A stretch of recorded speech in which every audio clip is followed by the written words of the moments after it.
Saat ini banyak sekali AI yang digunakan atau bisa digunakan untuk membuat skripsi. Nah, sebenarnya seperti apa sih POV saya sebagai seorang dosen gitu kira-kira? Nah, pertama-tama teman-teman kita harus tahu dulu skripsi itu sebenarnya apa sih skill atau kemampuan yang diharapkan dari mahasiswa. Mahasiswa itu diminta untuk logis, konsisten, dan bertanggung jawab serta tahu konteks dari penelitian yang dia lakukan. Jadi, secara logis, konsisten, dan bertanggung jawab, mereka itu memiliki kemampuan menulis, memiliki kemampuan secara verbal, komunikasi, dan berargumen. Nah, jadi intinya apa? Skripsi Anda atau sidang skripsi Anda akan sangat baik nilainya ketika tulisan Anda di skripsi itu, kemudian komunikasi serta argumentasi Anda waktu sidang skripsi itu logis, konsisten, bertanggung jawab, dan Anda paham dari konteks penelitian Anda. Nah, biasanya AI itu hanya mencakup dua hal ini, logika dari tulisan saja. Nah, ini yang sebenarnya patut diwaspadai. Terlepas dari boleh tidaknya AI, biasanya dosen itu paham, oh anak ini tidak konsisten nih antara apa yang dia sampaikan dengan apa yang dia tulis. Atau bahkan ketika kita berbicara tulisan, ada antar bagian yang tidak konsisten. Karena ada yang pakai AI, ada yang tidak, atau ada yang pakai AI semuanya tetapi tidak tahu, AI itu tidak tahu konteks dari penelitian Anda. Itu yang perlu dipahami pertama kali. Yang kedua, AI itu apa sih? Artificial Intelligence atau kecerdasan buatan. Nah, di sini Anda sebagai manusia yang membuat skripsi tentu seharusnya lebih cerdas dong dari AI itu.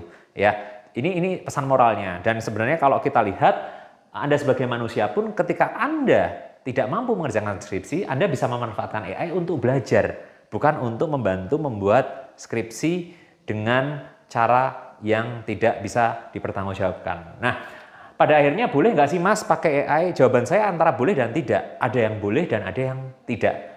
Nah, biasanya kalau kita mau belajar dengan menggunakan AI, apa sih yang boleh dilakukan? Yang pertama, Anda bisa konsultasi, ya Q&A dengan AI yang Anda gunakan. Jadi sudah ada AI yang digunakan untuk konsultasi. Anda bertanya apa, dia menjawab. Dan ini bisa mengurangi gap ketika misalnya dosen pembimbing Anda susah ditemui. Atau misalnya Anda bahkan bisa laporkan, Pak, Bu, saya menggunakan AI untuk berkonsultasi dan hasilnya seperti ini. Kira-kira bisa dipertanggungjawabkan atau tidak? Sesuai dengan anjuran Ibu Bapak atau tidak? Jadi Anda juga terlihat berusaha meskipun Anda menggunakan AI. Yang kedua, Anda boleh menggunakan AI untuk inspirasi ya dalam mengerjakan skripsi. Misalnya apa? Anda bingung soal judul, merangkai kata, ya dan seterusnya. Anda bisa terinspirasi dari AI yang membantu Anda untuk menyusun judul dan lain sebagainya. Tetapi ingat porsinya hanya untuk menginspirasi Anda. Nah, apa yang seharusnya dihindari ketika teman-teman menggunakan AI? Yang pertama, parafrase. Kenapa parafrase harus dihindari? Karena parafrase itu skill, ya. Dan skill parafrase ini sangat kontekstual sesuai dengan skripsi Anda. Akan sangat terlihat, ya, dosen bahkan juga punya kemampuan untuk melihat ini parafrase Anda buat sendiri atau tidak. Karena apa? Dosen tahu betul konsistensi Anda sebagai penulis skripsi seperti apa.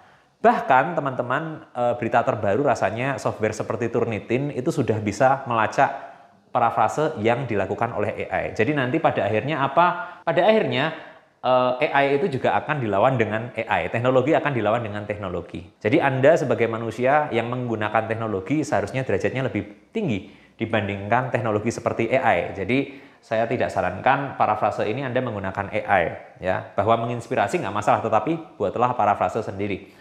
Yang berikutnya literatur review. Saya lihat ada AI yang kemudian bisa membantu Anda mengetik, menulis literatur review. Ingat sekali lagi, ya, konsistensi Anda dalam menulis itu bisa ketahuan oleh dosen atau oleh penguji, ya. Kira-kira seperti itu. Sehingga literatur review ini sebenarnya juga merupakan praktek penggunaan AI yang kurang bertanggung jawab. Dan yang terakhir tentu membuat skripsi secara utuh atau sebagian, ya itu sama dengan plagiarisme. Saya pikir itu teman-teman. Jadi kesimpulannya apa? Kesimpulannya AI boleh digunakan gitu ya. Dan sebagai teknologi, gunakanlah AI itu secara bertanggung jawab. Dan pastikan Anda sebagai manusia adalah adalah orang yang benar-benar bisa memiliki semua kemampuan dalam skripsi yang Anda buat. Saya pikir itu teman-teman. Terima kasih.